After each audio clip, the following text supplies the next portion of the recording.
Je suis très heureux d'être avec vous depuis ce matin et de rencontrer, de saluer avec vous, de retrouver avec vous mesdames les ministres, à commencer par Catherine Vautrin, dont le caractère de héroïne du département de la Marne est désormais avéré, avec Annie Genevard, le ministre de l'Agriculture, dans une foire largement consacrée à l'agriculture, avec Françoise Gatel, ministre de la Ruralité, dans un événement qui est entièrement ou presque entièrement construit autour de cette dimension de notre vie en commun qu'est la ruralité. Je veux saluer Benoît Apparu, monsieur le maire, le remercier du discours remarquable qu'il a tenu là. Je ne vais pas pouvoir dire quasiment un mot de plus que ce que tu as dit. C'est exactement la philosophie qui fait que nous sommes aujourd'hui dans un moment crucial de l'histoire de notre pays. Et tu as indiqué quelle était la dimension de responsabilité personnelle de chacun d'entre nous dans les grands choix qui se présentent à nous. Je salue les parlementaires. Je salue mon vieux complice Charles de Courson. Je salue mesdames et messieurs les parlementaires, les sénateurs. Franck Menonville, on dit toujours la loi du plomb, mais il faut quand même qu'on rende à César, qu'on rende à Jules ce qui est à César et à César ce qui appartient à Jules, puisque la loi du plomb était la loi du plomb Menonville. Cher Franck, je suis content de te rencontrer. Les autres parlementaires, sénateurs en particulier, je les salue. Monsieur le préfet de la région Grand Est, merci pour votre présence assidue depuis ce matin. Monsieur le préfet Henri Prévost, on est très heureux de vous offrir un pot d'adieu avec la totalité de ceux qui sont là. Monsieur le président du conseil régional, cher Franck, avec qui m'unissent ou à qui m'unissent des liens anciens et constamment renouvelés. Monsieur le président du conseil départemental, Jean-Marc Rosé, qui est là-bas. Mesdames et messieurs, mes chers collègues, les maires et les élus, je salue Jacques Gesson, président de la communauté d'agglomération. Je salue Bruno Forget, le commissaire, je ne sais pas où il est passé, il est là. Bruno Forget, le commissaire général de cette manifestation, qui lui doit tant. Je salue Pascal Collard, le président de la Chambre d'agriculture. Je salue le président de la FNSEA, Arnaud Rousseau, qui est là-bas, et tous les animateurs des mouvements professionnels et syndicaux que j'ai eu l'occasion de rencontrer, quelle que soit la diversité de leurs tendances et la dimension des accords ou des désaccords que nous avons. Mais j'aime beaucoup que cette vie démocratique du pays soit ainsi affirmée. J'ai été heureux de vous rencontrer tous et merci des mots d'encouragement très nombreux, très chaleureux et très spontanés que vous avez prononcés pour beaucoup d'entre vous ce matin. On sait exactement où on en est. Chacun d'entre nous commence à mesurer la dimension exacte des rendez-vous que nous avons désormais, comme pays, comme nation, comme citoyens, et la responsabilité qui est la nôtre à l'égard de l'histoire de notre pays et plus largement de l'histoire du monde dans lequel nous sommes plongés aujourd'hui. Alors il faut reprendre en commençant par le plus large, la focale la plus large, l'objectif le plus large, le monde dans lequel nous sommes plongés. On a beaucoup parlé de bouleversement climatique, de réchauffement et de désordre climatique. Et on constate qu'il y a une grande partie de la planète qui considère que ça n'est pas un sujet essentiel. Les agriculteurs, eux, témoignent des évolutions qu'ils constatent simplement dans la végétation, dans leur culture, et pas seulement sur le thermomètre. Ce monde est livré à une loi qui est désormais impressionnante, bouleversante, et que nous avons cru écarter à jamais. Nous avons cru tous autant que nous étions, que la Seconde Guerre mondiale, mes chers amis, 30 millions de morts, que la Deuxième Guerre mondiale avait clos une époque et ouvert une autre. L'époque qu'on considérait avoir été close, c'était l'époque de la barbarie et de la loi du plus fort imposée par tous les moyens, depuis les moyens de la force militaire jusqu'aux moyens de la domination économique, ce qu'on appelait autrefois et qu'on doit continuer à envisager, on disait c'est l'impérialisme. La volonté de ceux qui ont les moyens d'imposer leurs lois aux plus faibles, aux puissances moyennes ou aux petits États, aux communautés minoritaires. On pensait que la loi qui avait été créée après la guerre, c'était la loi du plus juste. On savait bien qu'il y avait ici ou là des manquements. On savait bien que c'était plus facile d'être très fort que plus faible devant la loi. Mais on pensait, et je dois dire qu'un certain nombre d'entre nous imaginaient que jamais sur le sol de notre Europe, on ne pourrait retrouver ça. Et puis, nous avons connu, pour certains en niant jusqu'au bout que ça arriverait, nous avons connu le drame qui ressemble au début de la Deuxième Guerre mondiale, le drame de l'envahissement de l'Ukraine par la puissante armée russe, simplement pour asservir ce pays, pour que la puissance russe mette à sa merci l'État démocratique de l'Ukraine, à peu près de la dimension ou de la gamme de dimensions d'un pays comme la France et par la surface et par le nombre des habitants. Et puis ce jour-là, on a pour certains d'entre nous senti que c'était un moment de bascule, que le monde avait changé. Et aussitôt, on a vu des indices, des déclarations, des attitudes qui permettaient de penser que ça n'allait pas s'arrêter là.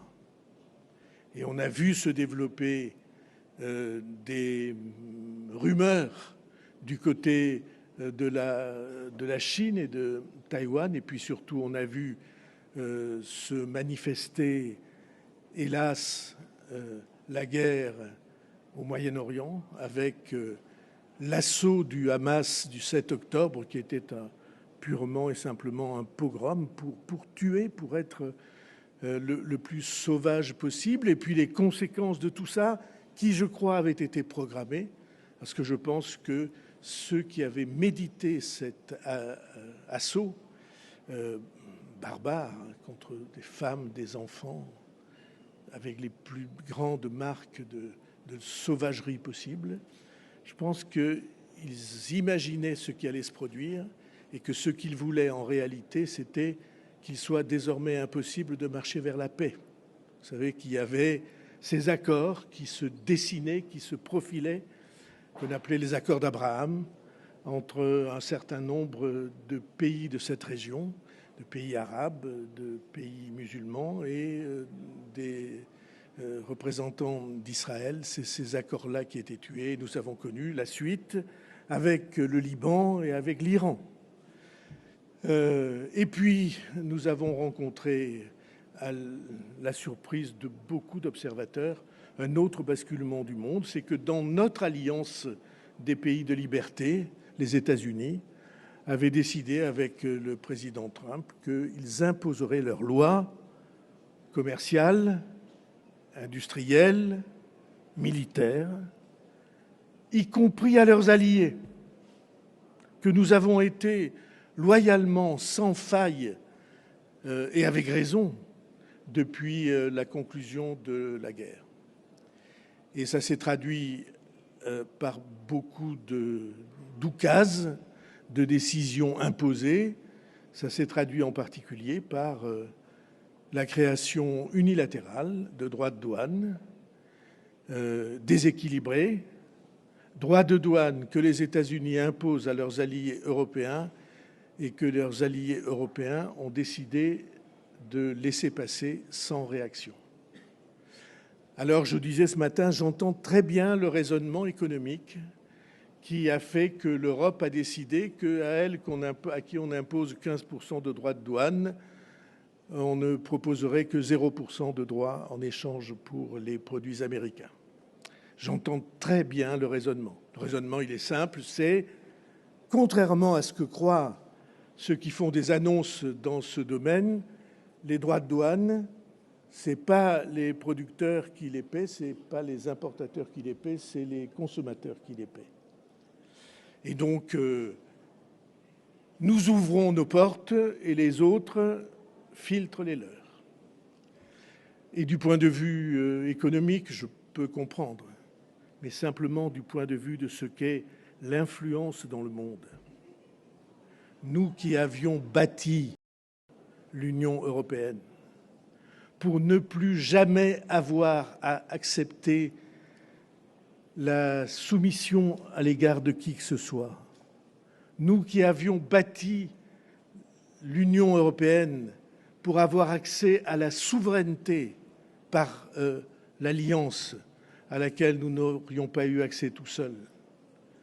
Nous qui avons bâti, nous France, qui avons participé à l'édification de l'Union européenne et qui l'avons fait en disant, le général de Gaulle prophétiquement, en disant, et le président de la République aujourd'hui, en disant « Il n'est pas prudent d'accepter de dépendre de qui que ce soit.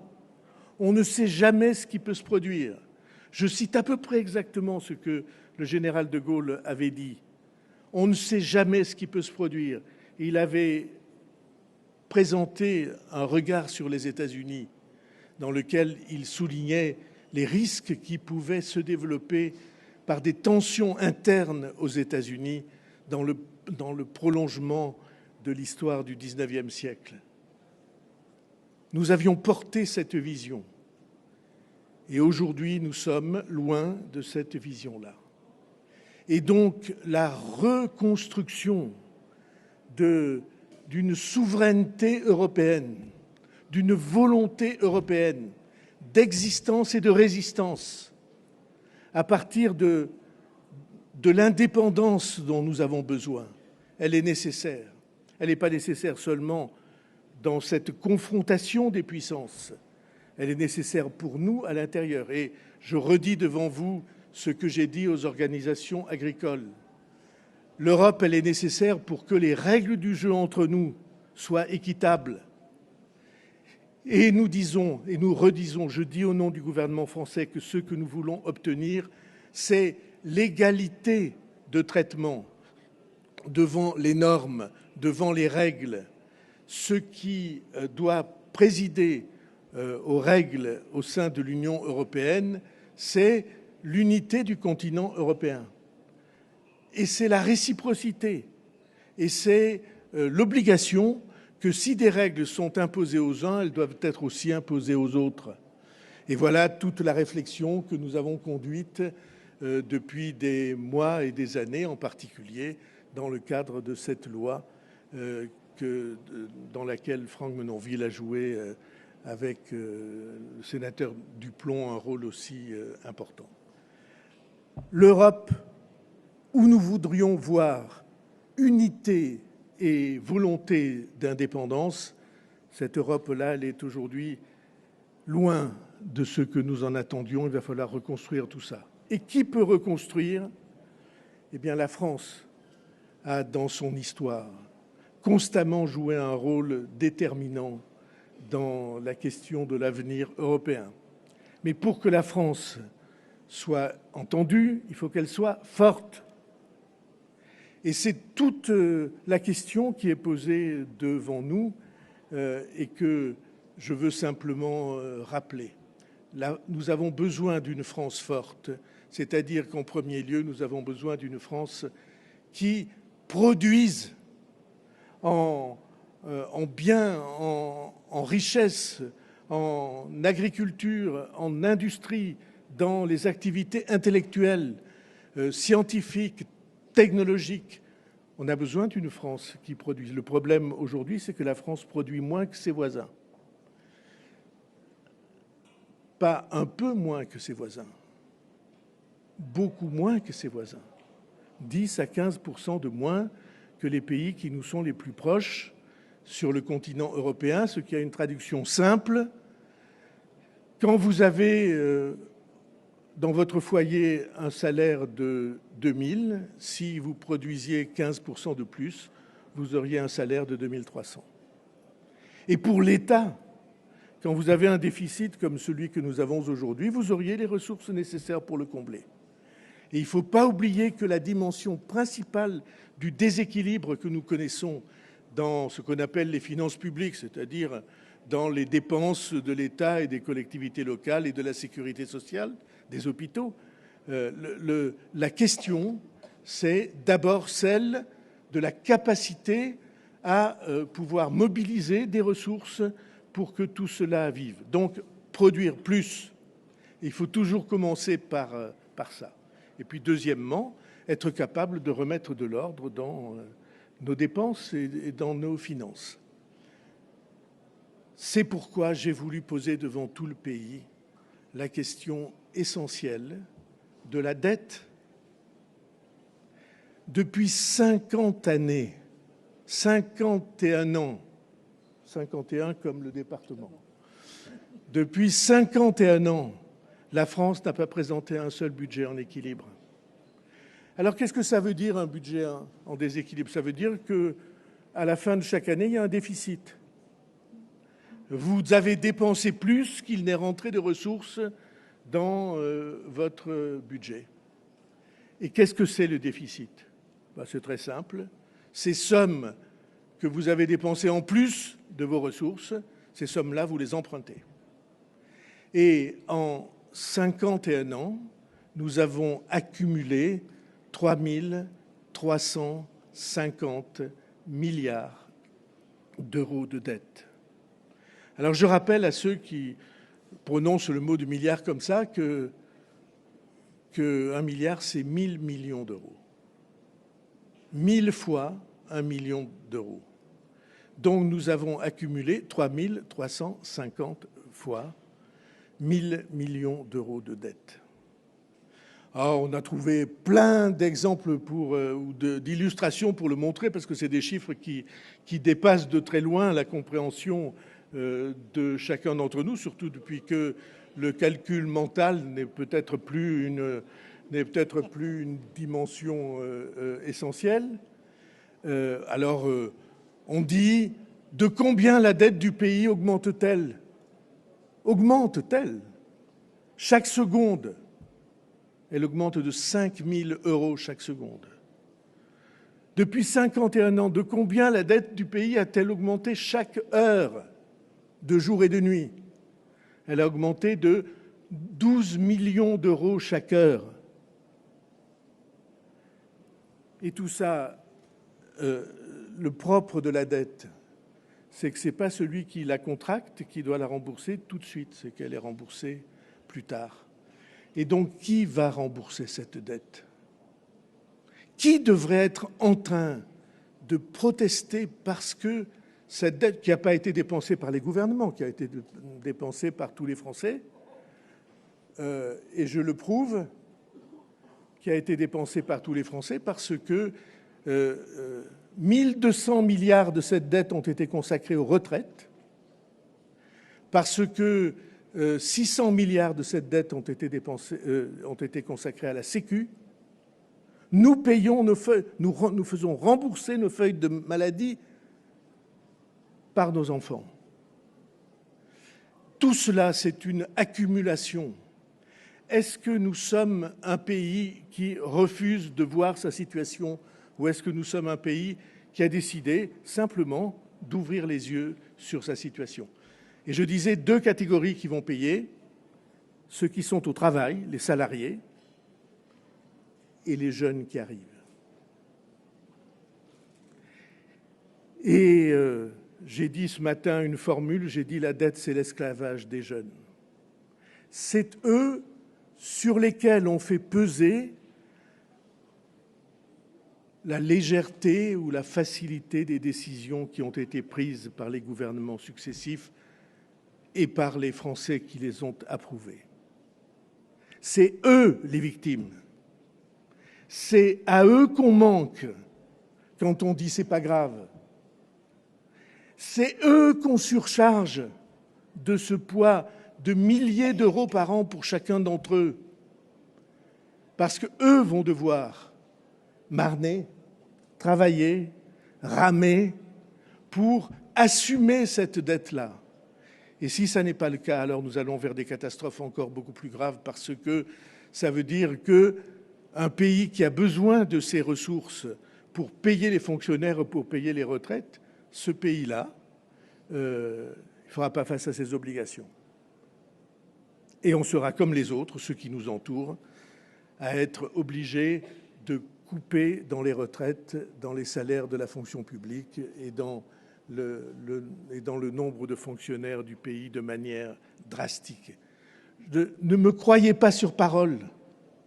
Allez sur Internet voir ce qui s'est passé en Espagne, en Italie, en Grèce, en Suède, au Canada. Allez voir. Ne croyez pas sans vérifier. Si quelqu'un vous dit le contraire, vérifiez et vous verrez qui vous ment. Alors ça, c'est la situation d'aujourd'hui. Le constat que j'ai fait et que je fais avec vous et devant vous, nous ne pourrons pas soutenir une politique de redressement du pays s'il n'y a pas le soutien des Français. Parce qu'autrement, c'est l'épreuve de force. Ça veut dire que les gouvernants imposent aux citoyens, à ceux qui travaillent, à ceux qui sont à la retraite, et qu'il y a un affrontement entre le haut et le bas de la société. Et ça, pour nous, pour moi, c'est impossible. Ce plan ou cette vision, nous la présentons pour protéger les Français, pour protéger ceux qui sont les plus fragiles et qui sont toujours ceux qui payent, c'est-à-dire ceux qui travaillent, c'est-à-dire ceux qui n'ont pas fait d'économie, c'est-à-dire les femmes, les jeunes femmes qui élèvent toutes seules des enfants et à qui je pense tous les jours, parce que c'est elles qui vont, comme les plus fragiles, avec les plus fragiles, c'est elles qui vont se trouver en première ligne et ciblées. C'est exactement la question qui nous est posée. Et c'est une question, pas de politique, pas de parti politique, c'est une question de citoyens et de pères et mères de famille. Et voilà où nous en sommes. Et il y a une deuxième dimension derrière tout ça. J'ai dit, impossible si les Français n'apportent pas leur soutien, impossible si les Français n'apportent pas leur compréhension, impossible si ceux qui nous écoutent ne se disent pas peut-être après tout ce type on ne sait pas, mais peut-être il nous dit la vérité. Et s'il nous dit la vérité, alors ça a des conséquences pour notre vie personnelle. Et puis il y a ceux qui disent jamais nous n'accepterons ces efforts, c'est pas à nous de faire des efforts, il faut faire tomber le gouvernement. Et je voudrais qu'on s'arrête une seconde à cette idée. On peut faire chuter le gouvernement. Les parlementaires ont le droit. Et pour moi, le Parlement est au centre de la vie nationale. Les parlementaires ont le pouvoir de faire sauter le gouvernement. Et le lendemain, je voudrais que vous regardiez par la pensée l'addition des forces, la juxtaposition des forces qui affirment qu'ils veulent obtenir la chute du gouvernement. Et excusez-moi de dire, les forces qui s'additionnent pour obtenir la chute du gouvernement, elles sont en affrontement direct les unes avec les autres. Ce sont des forces qui, entre elles, il faut les voir à l'Assemblée nationale, se haïssent, s'insultent. Le Parti socialiste et LFI, lors des universités du week-end dernier, que chantaient les les participants à l'université de rentrée de LFI, ils chantaient « Tout le monde déteste le PS ». Et les dirigeants socialistes s'en sont émus, mais ils vont mélanger les voix. Je ne plaide pas ça pour des raisons politiciennes. Si j'ai pris le risque, c'est parce que je considère que l'essentiel de la vie du pays est en jeu. Et c'est parce que je considère que les citoyens disent tout le temps « oui, mais vous, les politiques, de toute façon, il n'y a qu'une chose qui vous intéresse, c'est de durer. Qu'une chose qui vous intéresse, c'est de ne pas trop secouer la fourmilière, d'attendre que ça passe et que vous profitiez des avantages du pouvoir. Eh bien, pour une fois, il y a un gouvernement qui décide que ce sont les Français, par leur influence sur les partis politiques et les parlementaires, qui vont choisir. Mais vous mettez LFI et le Rassemblement national dans la même alliance pour faire tomber le gouvernement. Et qu'est-ce qu'il en sort derrière? Il en sort le désordre et le chaos et l'image de la France livrée à ce choc des détestations et des haines. Ma vision est exactement le contraire. Ma vision est que nous devons construire un pays uni. Et un pays uni, c'est un pays qui accepte un accord minimal pour agir et qui après se met autour de la table et discute mesure par mesure. Je suis ouvert à toutes les discussions, je l'ai dit dès le premier jour, et je l'ai montré dans ma vie assez souvent. Discute mesure par mesure de ce qu'il faudrait faire, mais qui ne nie pas la réalité et qui ne se livre pas à ces affrontements perpétuels. Ils vont voter ensemble. Regardez les hurlements à l'Assemblée nationale d'un bord sur l'autre, de LFI sur le RN et du RN sur LFI. Regardez la manière dont ils parlent les uns des autres. Regardez les éclairs d'animosité. Je ne participe pas, nous ne participons pas, le gouvernement ne participe pas à ce déchaînement de violence et de mise en accusation. Pour moi, tous les parlementaires sont des parlementaires également respectables. Je l'ai montré, je crois, tout au long de ma vie politique. Et le but à atteindre, ça n'est pas de séparer les Français en camps antagonistes. Le but à atteindre, c'est de les rapprocher, de les rassembler et de construire avec eux la compréhension minimale qu'il faut pour bâtir une nation. J'ai une grande différence, et je finis sur cette idée avec ces forces politiques-là. Eux croient que la question, c'est de prendre le contrôle du bateau et de savoir qui va le gouverner et qui on va jeter par-dessus bord. Et moi, je crois qu'il n'y a qu'un bateau et que nous sommes tous sur le même bateau. Je pense que quelle que soit notre situation dans le pays, quelle que soit notre génération, quelles que soient nos responsabilités, nous sommes tous sur le même bateau. Et que la question n'est pas de jeter les uns par-dessus bord et que les autres aient le monopole du commandement. La question, c'est que nous arrivions à bon port. Ce qui impose le travail en commun, le rassemblement et l'engagement de tous les Français. Voilà la situation devant laquelle nous sommes. Et vous voyez bien que sur 2 ou 3 points essentiels, la foire de Châlons ressemble à ça. 1, il faut de la production. 2, il faut de l'unité pour le pays. Et Dieu sait que, toutes tendances confondues, nous avons vécu cette unité. 3, il faut de la lucidité. Il faut le courage. C'est un mot qui est galvaudé souvent.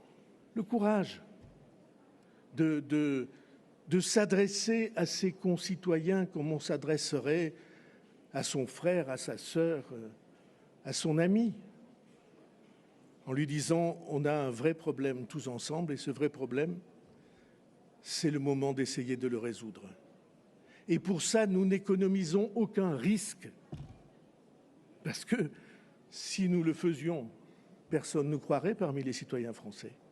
Voilà pourquoi la foire de Châlons était le bon lieu pour que nous le répétions ensemble. J'ai adoré passer la matinée avec vous, j'ai adoré les exposants que je salue, j'ai eu beaucoup de reconnaissance pour les organisateurs et je remercie les élus d'avoir été le ciment de cette démocratie locale et de cette vie locale dont nous avons le plus urgent besoin. Merci à tous.